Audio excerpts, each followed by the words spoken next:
Hello, नमस्कार. काल श्रावणातला पहिला सोमवार आणि महादेवाच्या दर्शनाला जाणार नाही असं कसं होईल? काल संध्याकाळच्या वेळेला आलो होतो महादेवाच्या दर्शनासाठी. आता हे जे मंदिर दिसतंय ना, ते अगदी आमच्या घरापासून 10 मिनिटाच्या अंतरावर आहे. गोव्यात येऊन 6 वर्ष झाली, पण ह्या 6 वर्षात या मंदिरात एकदाही येणं झालं नाही.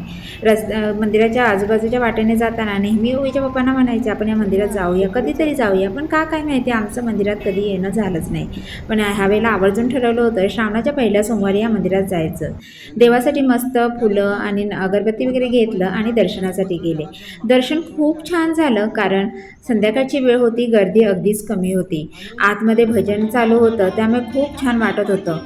दर्शन घेतल्यानंतर जरा वेळ बाहेर येऊन बसलो आणि ते भजनाचा, अभंगाचा आवाज बरोबर ते पावसाळी वातावरण इतकं छान, प्रसन्न, आल्हाददायक वाटत होतं ना, की आत्मिक समाधान म्हणजे हेच का असं वाटून गेलं. गोव्यात आल्यापासून एक गोष्ट अगदी मनापासून आवडते ती म्हणजे इथले सण उत्सव इतके छान पद्धतीने साजरे केले जातात ना, खूप छान अगदी उत्साहात इकडे सण उत्सव साजरे होतात. थोडा वेळ थांबलो कारण नंतर घरी जायला निघालो कारण की वेळ होत होता. घरी येताना दूध घेतलं कारण मला बनवायची होती खीर.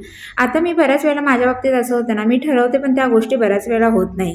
आज मी ठरवलं होतं छान अशी वेगळ्या पद्धतीची तांदळाची खीर बनवायची, पण अध्याय मला नेमका इतका त्रास द्यायला लागला की तो काही मला करू देईच ना. शेवटी मग नैवेद्यासाठी ना मस्त शेवईची खीर केली आणि बाकीचं जेवणसुद्धा बनवून घेतलं. तुमच्या बाबतीत पण असं होतं का? नक्की कमेंट करा.